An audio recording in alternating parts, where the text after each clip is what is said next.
광복 80주년인 어제 광화문에서 이재명 대통령의 취임식에 준하는 국민 임명식이 열렸습니다. 조국 전 대표 사면 등 영향으로 이 대통령 지지율은 취임 뒤 처음으로 50%대로 떨어졌는데요. 관련 내용 서용주 전 더불어민주당 상근 부대변인, 김동원 국민의힘 대변인 두 분 모시고 말씀 나눠보겠습니다. 어서 오십시오. 안녕하세요. 네. 자, 어제 국민 임명식 얘기부터 해보겠습니다. 상당히 이색적인 행사였는데 어떻게 보셨습니까? 일단 뭐 이 내란의 사태 이후에 등장한 새 정부, 그다음에 광복 80주년이잖아요. 나름대로 그 의미가 남다른 그런 행사였고, 사실 이 그 인수위가 없이 시작돼서 취임식 없는 그런 그 정부 이후에 한 거의 3달 만에 이 취임식을 겸임한 여러 가지를 복합적으로 해서 한 거예요. 그래서 국민의힘에서는 이런 부분들이 뭐 빚의 축제라고 하는데 빚만 남았다고 하는데, 이게 어떻게 빚만 남습니까? 효율적이죠. 광복 80주년, 그다음에 취임식 이런 부분들, 국민임명식, 이걸 복합적으로 했으면 예산을 효율적으로 쓴 거 아닌가요? 그래서 좀 그런 부분에 있어서는 예산 절감 효과도 있었다고 보는 것이고, 어제 이재명 대통령이 국민들을 참여해서 국민들에게 임명식을 수여받는 그런 퍼포먼스를 통해서 이번 정부가 국민주권 정부다라는 상징성을 정확하게 행사를 통해서 알려드렸다라는 것이고, 내용 측면에서도 굉장히 알찼습니다. 사실 뭐 이 광복 80주년에 대한 그 메시지는 당연히 특별한 일상에는 특별한 보상이라는 메시지는 있었지만, 남북 문제에 대한 규정 처음으로 언급을 하셨죠. 남북 문제가 지난 윤석열 정부처럼 경색 위주로 가지 않고 대화를 통해서 우리가 한반도의 주도권을 잡아가겠다. 평화가 곧 경제다라는 얘기.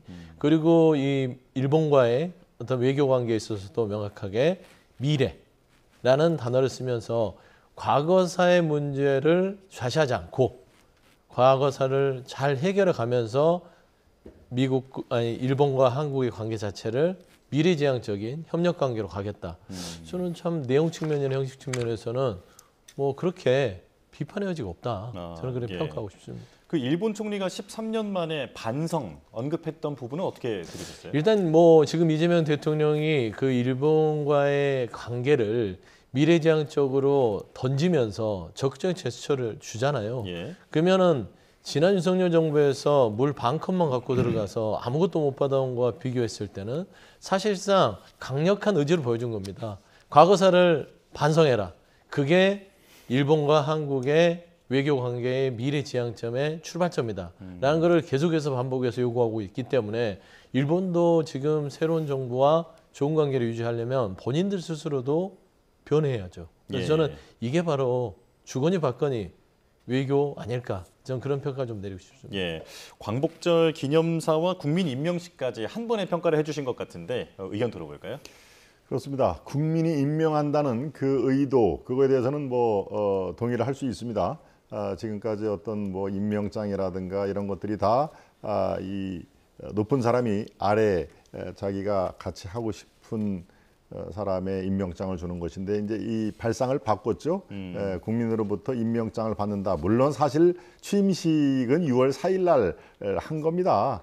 취임식을 하고 이제 또 하느냐라는 지적이 있을 수가 있습니다만은 뭐 저는 일단 긍정적으로 평가를 하고 싶습니다. 예. 그리고 그 임명장을 제가 어제 그 자세히 보니까 역시 제일 밑에 국민의 이름이 쓰이고 대통령 이재명은 서두에 나옵니다. 그러니까 국민이 주는 임명장의 그 의미, 뭐 이것은 제가 동의를 할 수가 있습니다. 그리고 누구나 다 이름만 대면 알 수 있는 유명인들도 80인에 포함이 되지만, 거기에 일상 속에서 찾아낸 그런 그 우리의 일반 국민들이 80인에 꽤 많이 이 소속이 포함이 돼 있고, 그분들로부터 임명장을 받은 거 저는 뭐 나름대로 평가를 할 수가 있습니다. 그렇지만 또 모든 게 빛이 있으면 그림자도 있게 마련입니다. 이것을 비판적인 시각으로 보면 또 한두 끝도 없고요.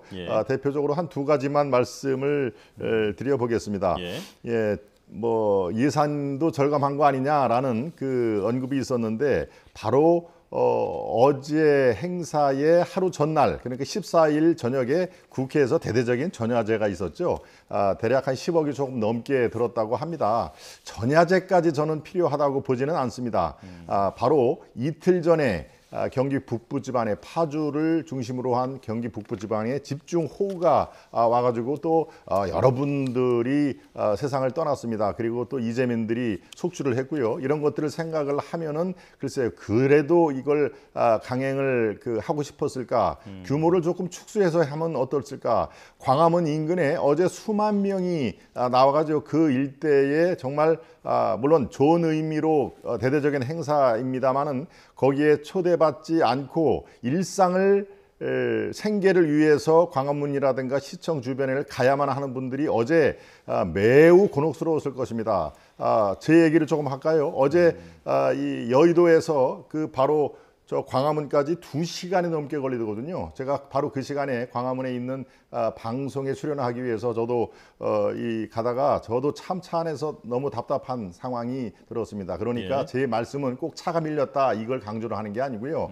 국민의 다른 그 쪽에서 바라보고 있는 그리고 빛이 있으면 음지가 있다라고 하는 그것까지 생각을 했으면은 전야제까지 10억을 들여서 이것도 전야제 또 급히 진행하다 보니까 수의 계약을 했더군요. 일반 공기관이 수의기를 하려면 5천만 원 정도의 예산까지가 한도입니다. 이 10억이라는 큰 돈에 그야말로 진영에서 이 낙점을 받은 업체와 수의 계약을 했다. 이것도 얼마든지 문제를 삼을 수가 있는데 뭐 이것은 여기까지 하겠습니다. 전체적으로 참신한 면이 분명히 있었습니다만은 역시 빛이 있으면은 그림자도 있었다라고 하면서 국민의 더 어두운 부분을 보듬어주는 그런 앞으로 행사가 되기를 제가 바랍니다. 네, 팩트 체크를 하나 해드릴게요. 지금 뭐 14일날 국회에서 했던 그 전야제를 마치 정부 행사처럼 얘기하시는데 그건 국회 행사입니다.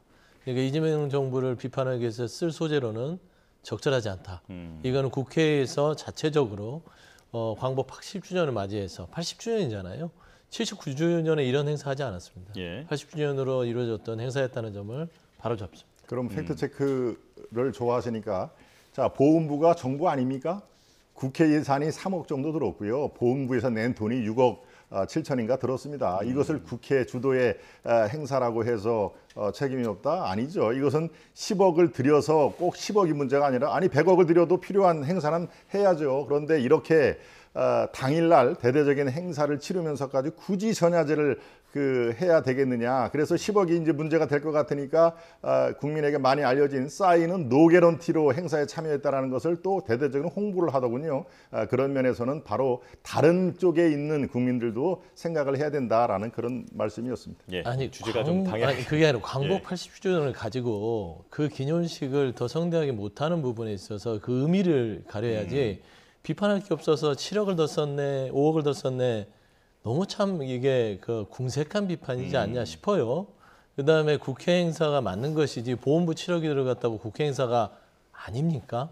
주체는 국회, 입법부인 국회의장실을 주축을 해서 이루어진 거기 때문에 보훈부 예산이 들어갔다고 해서 정부 행사라고 주장하는 바는 사실과는 다르다. 아니 보훈부 7억이 들어갔는데 그 정부의 공동 행사가 아닙니까? 아니, 주체가 국회잖아요. 그거는 팩트를 왜곡하시면 안 되죠. 예산을 얘기를 하는 겁니다. 예산 절감 차원도 있었다고 얘기를 하는데 그렇지는 않다라는 얘기를 제가 드리는 거고요. 사실과 다른 호도를 하시면 안 돼서 그렇습니다. 정확하게 공문은 그리고 이 행사의 주체는 국회의장실이다. 야당에서 비판을 하면은 그것도 경청을 아니 해주세요. 그 경청이 아니라 사실과 다른 것도 비판할 게 경청합니까? 없어서 10억 갖고 비판하느냐. 그거는 이 형식 관련된 내용은 여기까지 듣겠습니다. 이제 사실 이제 비판의 대상으로 가장 나오고 있는 부분을 질문을 드릴게요. 국민의힘과 보수 진영의 전직 대통령 그리고 광역단체장들은 참석하지 않았는데 그렇습니다. 이 때문에 이제 반쪽 취임식이다라는 얘기가 나왔거든요. 어떤 입장이십니까? 반쪽 취임식이 돼버렸죠. 제가 말씀을 드립니다마는 어차피 광복 80주년으로 대대적인 행사를 할 거면은 여야 다 참석하는 게 맞습니다.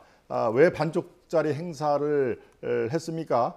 이것도 물론 너희들 책임이다라고 분명히 얘기를 하겠습니다마는 이재명 대통령 또는 민주당의 책임이 없다라고 자신 있게 얘기할 사람이 있으면 한번 얘기를 해보십시오. 바로 직전에 사면 얘기를 안 할 수가 없습니다. 지금 주제는 아닙니다마는 조국 사면, 윤미향 사면 뭐 이거는 여러 매체에서 많이 다뤘으니까 제가 구체적으로 얘기를 안 했습니다. 딱 한 가지만 말씀을 드리겠습니다. 그들의 죄목을 한번 생각을 해보십시오. 입시 비리 아니었습니까? 무슨 나라를 구했습니까? 독립운동을 했습니까? 더더군다나 더군다나 광복 80주년이라는 그 의미를 대대적으로 캠페인을 하는 그런 행사라면 도대체 그 위안부 할머니들의 후원금을 떼먹음 횡령을 했던 사람도 버젓이 사면 대상에 올린 거 이거는 한판 붙자는 얘기 아니겠습니까? 아니면 국민의 소리를 아예 귀를 막겠다 하는 얘기입니다.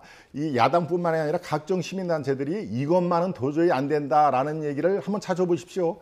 그런 논평, 그런 주장을 다 모아놓으면 아마 서울의 남산 넘어서 이 한라산까지 그게 쌓여 있을 것입니다. 그런데 그냥 대놓고 강행을 했지 않습니까?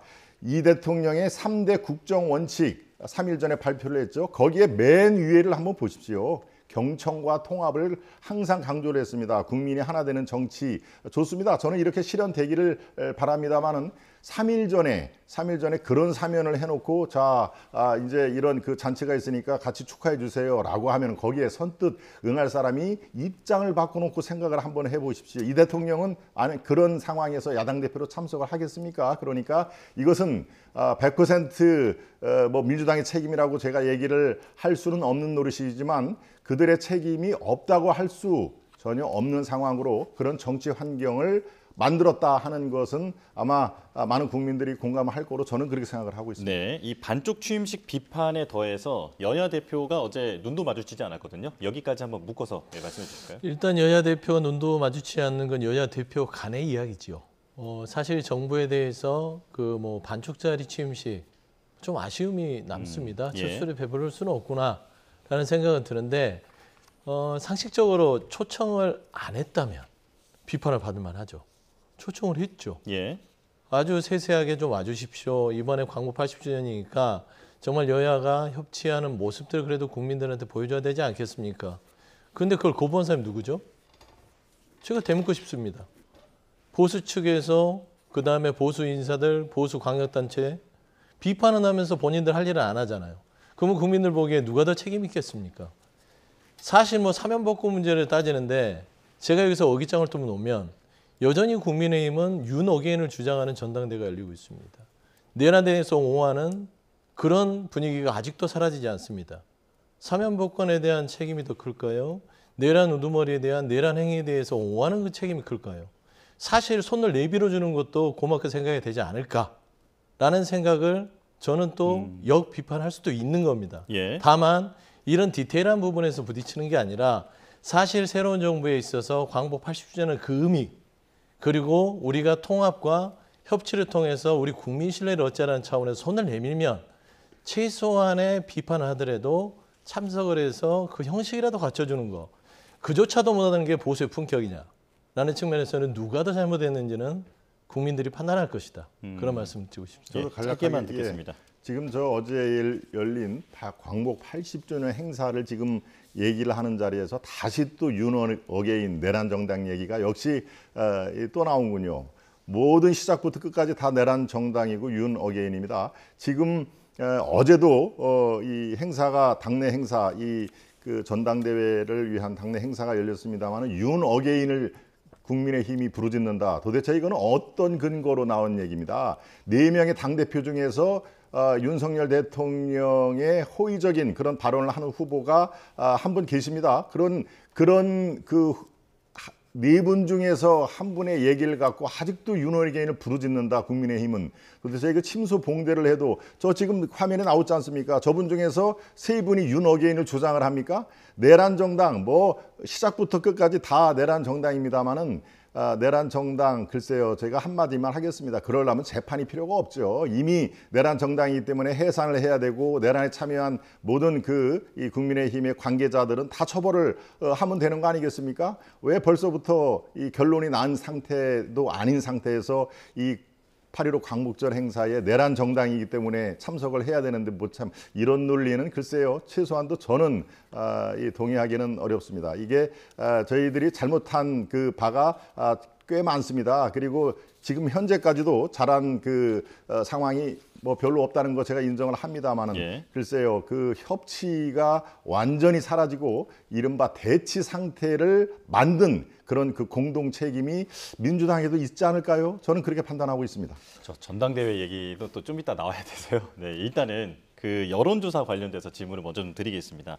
이제 두 분께서 대화를 나누시다가 나왔던 얘기가 이제 사면에 대한 평가였기 때문에 이 질문을 드리는데 지금 이재명 대통령의 국정 지지율이 50%대로 떨어졌다. 물론 59%입니다. 상당히 높은 수치이기는 합니다. 하지만 이제 전보다 5%포인트 떨어지고 또 잘못하고 있다는 여론이 7%포인트 상승했기 때문에 이 특별 사면이 여론에 부정적인 영향을 미쳤다라는 분석이 나오고 있거든요. 어떻게 보십니까? 그러니까 이 갤럽 조사를 보면은 그 주요 하락 요인으로 사면을 들고 있습니다. 그래서 부정적인 평가의 22%가 사면에 대한 부정평가가 차지했다라는 것이기 때문에 영향이 없다고 제가 여기서 얘기할 수는 없죠. 이거는 과학이기 때문에요. 저도 여러 차례 이 사면 복권에 대해서는 사면의 대상에 있어서 그 각자가 사면의 대상일 수는 있으나 시기상으로 첫 사면이 지금 민생 사면의 거대한 흐름 속에서 불과 27명에 불과한 정치인 사면으로 이거를 퇴색시킬 이유가 있느냐. 이번에는 그냥 민생 사면으로 가고 어느 정도 특검이 끝나고 12월이 지나서 어떤 뭐 다음 해에 있어서의 두 번째 사면에서 정치인 사면하는 게 시기상으로 좋을 것 같다라는 어떤 여러 가지 조언을 한 적이 있지요. 예. 저는 그 우려가 현실로 드러났는데 다만 50%의 지지율 자체가 뭐 폭락이라고 보기에는 좀 어려운 것 같아요. 제가 자세히 들여다보니까 지역별로 모두 다 대통령에 대한 긍정평가가 높습니다. 특히 TK, PK도요. 국민의힘 이 절대적인 심장이라고 할 수 있는 TK 지역도 지금 현 대통령에 대한 국정 운영의 긍정평가가 높습니다. 예. 그러면 사실상 이 전반적인 국정 운영에 있어서는 크게 누수가 발생한 건 아니다. 다만 원포인트에 대한 사면 복권에 대한 부분들이 찬반이 갈리면서 이 부분들이 조금은 아쉬운 부분이다라고 지적하고 있지 않느냐. 저는 이런 부분들은 차후에 정치적 결단을 그만큼 부담을 안고 했기 때문에 이재명 대통령께서 이거를 또 이렇게 상쇄할 수 있는 여러 가지 국정 운영을 통해서 더 나은 또 어떤 국정 동력으로서의 어떤 계획들을 장기적으로 펴 나가려고 했던 정치적 결단이 아니었나 저는 좀 생각이 듭니다. 예, 이 조국 전 대표의 그 사면에 관해서는 찬반이 이제 명확하게 엇갈리다 보니까 네. 국민 통합을 위해서 실시했던 이 사면이 오히려 진영 간 갈등을 더 부추기고 있다라는 비판이 나오고 있잖아요. 그렇습니다. 지금 상황이 그렇게 흘러가고 있습니다. 이런 사면권은 이른바 국민 통합을 위해서 반드시 절제돼야 한다라는 것은 이론의 여지가 없을 것입니다만은 예. 제가 아까 잠깐 말씀드린 그 두 사람 뭐뿐만이 아니라 여러 사람이 있죠. 한 30여 분이 이건 국민 눈높이에 맞지 않는다 하는 그런 지적을 받고 있는데요. 바로 이 두 사람이 지금까지 계속 이 지적에 나오는 것이 그만큼 이 합당하지가 않다. 최소한도 두 사람만은 이번 광복절 80주년을 맞아서 우리 독립투사들 또 나라에 헌신한 모든 분들에 대해서 오히려 욕을 먹는 거 아니시다 하는 그런 말씀이 들었는데요. 저는 지금 말씀하신 여론조사에서 주목할 게 59% 아직까지도 고공행진 저 인정합니다. 예. 그리고 이재명 대통령이 나름대로 지금까지 뭔가 초기 동력을 위해서 애쓰는 거 저도 깨끗하게 인정을 합니다. 문제는 요 30% 잘못하고 있다는 것이 처음으로 이재명 정권 출범한 이후로 처음으로 앞에 3자가 들어가는 거 이것을 간과해서는 안 될 것입니다. 이게 30%가 꾸준하게 저는 높아질 걸로 보입니다. 그래서 이른바 부정적인 여론이 40%를 넘으면 이제 대선 이전으로 회귀를 한다. 그럴 경우에는 이 이재명 대통령의 초기 개혁 동력이 상당한 이 탄력을 받지 못할 것이다라는 우려도 나오고 있습니다. 그것이 바로 지금 화면에 나오는 저 조국 전 장관과 윤미향 사면을 국민들이 바라보는 특히 2030들의 어떤 그 이반 현상 이것은 지금 눈에 띄고 있습니다. 예. 저 여론조사도 자세히 살펴보면은 이거는 아닌데 하는 그 바로 그 국민 여러분께서 가장 민감하게 생각하는 입시 비리를 저지른 그런 상황이기 때문에 저는 이 30% 잘못하고 있다가 꾸준히 늘 것이다. 여기에 또 이춘석이죠. 예. 전 법사위원장의 어떤 이른바 권력 당협형 비리, 지금 이제 이춘석 게이트라고 언론들도 다루고 있습니다만은 이것이 간단치가 않습니다. 여기에서 하루 이틀 지난 다음에 사그라질 불씨가 아니다 하는 면에서 이재명 정부가 초기에 개혁을 하기 위해서는 바로 이 같은 큰 국민들의 어떤 질타, 이것을 좀 가슴 깊이 저는 새겨야 된다고 생각합니다. 예. 나머지 50%만 갖고 국정을 운영을 하면은 글쎄요, 또 다른 우리가 바로 직전에 윤석열 정권의 실패 그 경험이 있지 않습니까? 그러니까 이 경청과 통합이라는 3대 국정 원칙을 다시 한번 되새길 시점이 아닌가, 저는 그렇게 판단하고 있습니다. 예, 지금 사면뿐 아니라 이제 지지율 하락에는 여러 요인이 있다라고 설명을 해주셨는데 지금 조국 혁신당 조국 전 대표가 어찌 됐건 여러 가지 논란이 있긴 합니다만 사면이 됐습니다. 그렇다면 이제 향후 정치적 향배는 어떻게 될 것인가, 이 부분이 관심인데 사실 조국 혁신당이 지난 대선에서도 쇄빙선 역할을 하겠다 이런 얘기를 많이 했었거든요. 그런데 이미 윤석열 전 대통령과 또 김건희 씨가 구속이 된 마당에 이제 조국 혁신당이 이렇게 되면 민주당과 합당하는 게 아니냐라고 하는 분석도 있거든요. 어떻게 보십니까? 합당 얘기는 할 수 있는데 그 정치공학적으로 지금 합당을 해봤자 조국 전 대표는 좋을 게 하나도 없죠.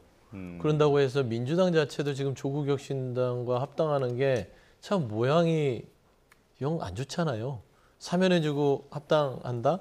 무슨 거래입니까? 그렇게 비춰질 수 있기 때문에 지금은 아닌 것 같고요.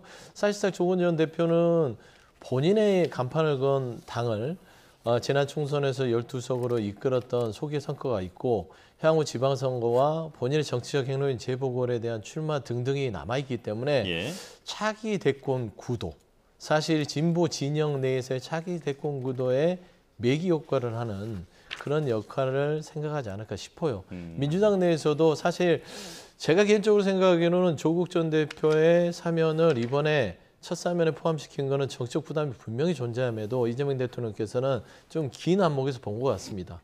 민주당이 집권 여당으로서 많은 의석수를 가지고 그리고 이재명 대통령이 또 정부의 수반으로서 전체적으로 보면은 권력이 집중돼 있다고 볼 수 있죠.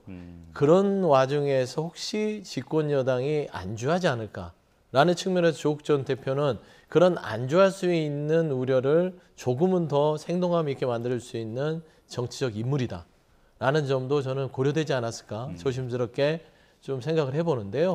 사실 조국 전 대표는 민주당이나 전체적인 정치판에 좀 긍정적인 효과가 있다고 봅니다. 이 양당 구조에서 따지고 보면은 다당 구조로 갈 수 있는 대표적인 사례이고, 사실 그 인지도라든지 파급 효과 자체가 그렇게 조국 전 대표가 물론 입시 비리 부분에 있어서 형을 살고 중간에 사면이 됐으나 사실 반성과 성찰을 통해서 털어낼 부분 털어내고 본인이 지향하는 바들은 굉장히 개혁적이고 친서민적이기 때문에 나름대로 저는 긍정적 효과를 정치판에서도 줄 수 있지 않을까라는 좀 판단이 있었다고 봅니다. 자, 국민의힘 얘기로 넘어가 보겠습니다.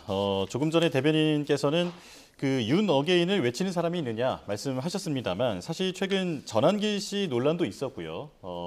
배신자라고 외쳤던 그 소란도 있었고, 그리고 전한길 씨가 이른바 면접을 봤다라고 하는 부분에 대해서도 많은 비판이 있었습니다. 자, 지금 이제 22일 전당대회까지는 일주일도 남지 않았는데 이런 윤석열 전 대통령을 비호하는 듯한 그런 발언들이 이런 전당대회의 동력을 상실하게 하는 게 아니냐라고 하는 비판도 있거든요. 네, 그렇습니다. 그런 비판이 충분히 나올 만한 상황이죠. 그리고 이른바 전한길 사태죠. 물론 이제 그 징계는 가장 약한 수준인 경고로 낙착이 됐습니다만은 전한길, 제가 바로 지난주에 이 자리에서도 그렇습니다. 전한길 이 사태는 그렇게 당내에 전당대회를 좌지우지할 정도의 그 무게급은 안 된다. 그리고 본인 스스로가 나를 거쳐야 최고위원이 되고 나를 품어야 대표가 된다라고 얘기를 했듯이 본인이 너무 과대포장한 측면이 분명히 있다 하는 얘기가 어제 또는 그제 마지막 그 연설에 저희들은 원래 일산 킨텍스에서 대규모로 할 예정이었습니다. 바로 그 지역이 수해 지역이기 때문에 그것을 전격 취소를 했습니다. 그래서 당내에서 약 50여 명이 참석한 그런 그 온라인 중심으로 그렇게까지 진행을 했습니다. 그런데 지금 전한길 사태는 이미 진정이 돼 있지요. 그리고 윤 어게인이라든가